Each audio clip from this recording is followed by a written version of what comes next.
இன்றைக்கி உருண்டை குழம்பு தான் செய்ய போகிறேன். ஒரு கப் கடலைப்பருப்பை ஊற வச்சுருக்கேன்.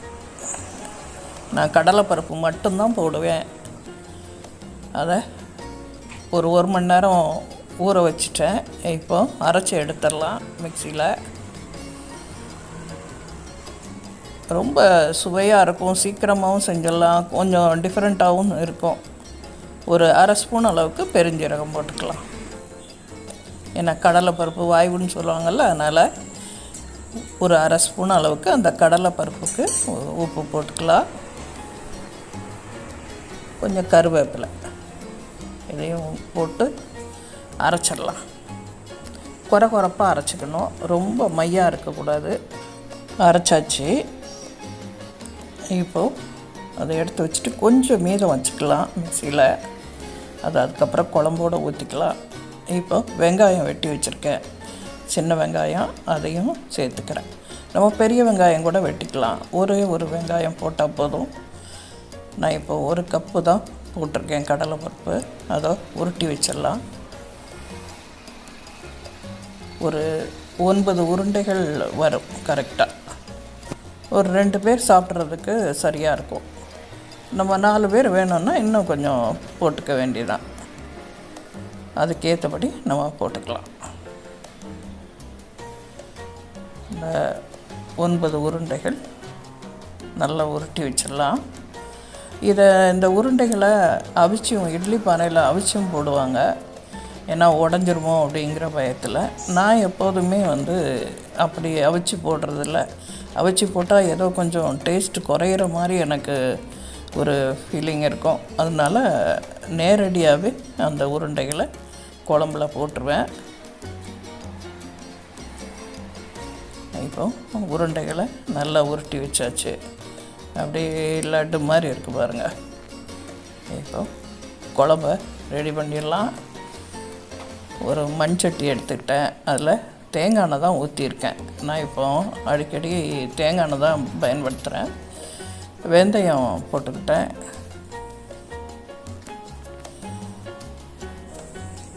கடுகு உளுந்தம் பருப்பு போட்டுக்கிட்டேன்.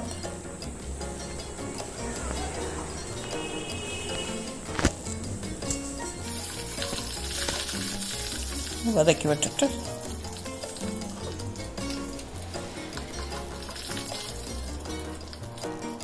வெங்காயம், சின்ன வெங்காயம் தான் சின்னதாக வெட்டி வச்சுருக்கேன், அதை போட்டுக்கலாம். பெரிய வெங்காயம் போட்டுக்கலாம். அந்த சின்ன வெங்காயத்தோட டேஸ்ட்டு அது ஒரு தனியாக இருக்கும். கருவேப்பிலை போட்டுக்கிறேன்.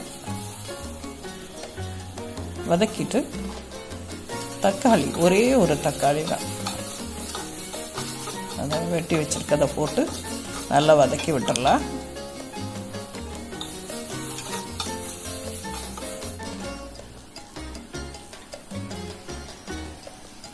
ஒரு ஸ்பூன் அளவுக்கு மிளகாய்த்தூள், ஒரு 1.5 ஸ்பூன் அளவுக்கு தனியாத்தூள், ரெண்டையும் போட்டுட்டு லைட்டாக லேசாக வதக்கி விட்டுட்டு, அடுத்து நம்ம கரைச்சி வச்சுருக்கிற புளி தண்ணி, அது புளியும் ரொம்ப அதிகமாக போட வேண்டாம். ஒரு சின்ன எலுமிச்சம்பழம் அளவுக்கு ஊற வச்சுட்டு அதில் கொஞ்சமாக ஊற்றினா போதுமானது.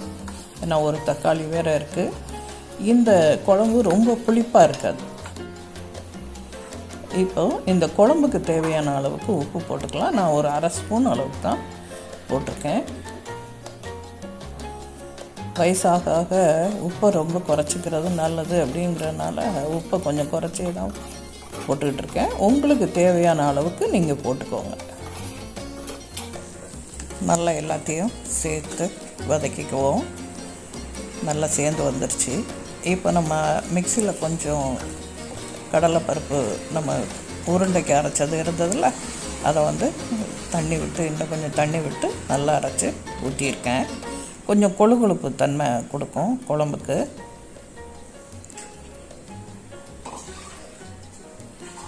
அது கொஞ்சம் வேகட்டும்.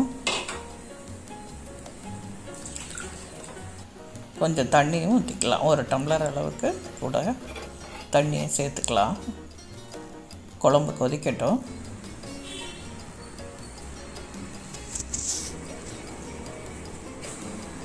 இப்போது தேங்காய் ஒரு 2 பத்தை அளவுக்கு அரைச்சிட்டு வந்துடலாம்.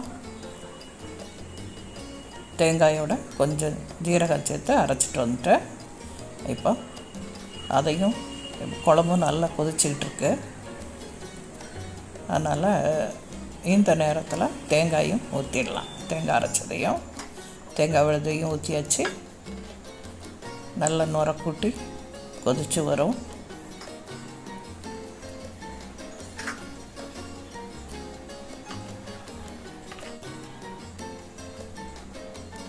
நல்ல நுர கூட்டி கொதிச்சு வருது பாருங்கள்.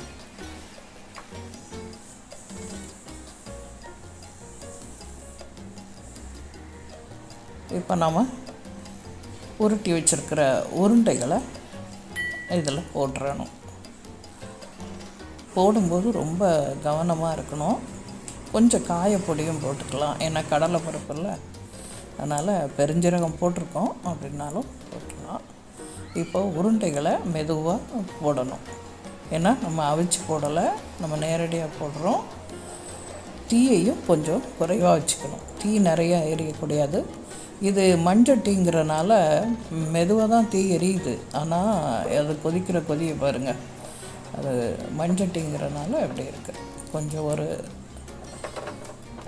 லேசாக அசைச்சு விட்டுறேன், ஏன்னா உருண்டைகள்லாம் உள்ளே போய் தங்கி இருக்கணும்ல, அதனால் கரண்டி வச்சு கிளறக்கூடாது.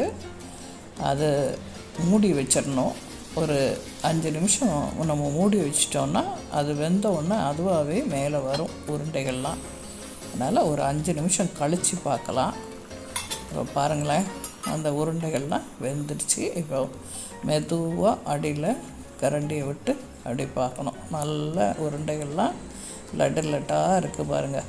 அப்படியே எதுவும் உடையலை, அப்படியே இருக்குது. இந்த மாதிரி தான் இருக்கணும். நம்ம வேக வச்சு போடுறத விட இதுதான் குழம்புல ருசியாக இருக்கும். அதனால் இந்த மாதிரி நீங்களும் செஞ்சு பாருங்கள். நல்ல ருசியான பருப்பு உருண்டை குழம்பை செஞ்சு சாப்பிடுங்க. எல்லா உருண்டைகளுமே அப்படியே பாருங்கள், உடையாமல் அப்படியே இருக்குது. நன்றிம்மா. இது வரைக்கும் நம்ம சேனலை சப்ஸ்கிரைப் பண்ணலன்னா பண்ணி வச்சுக்கோங்கம்மா.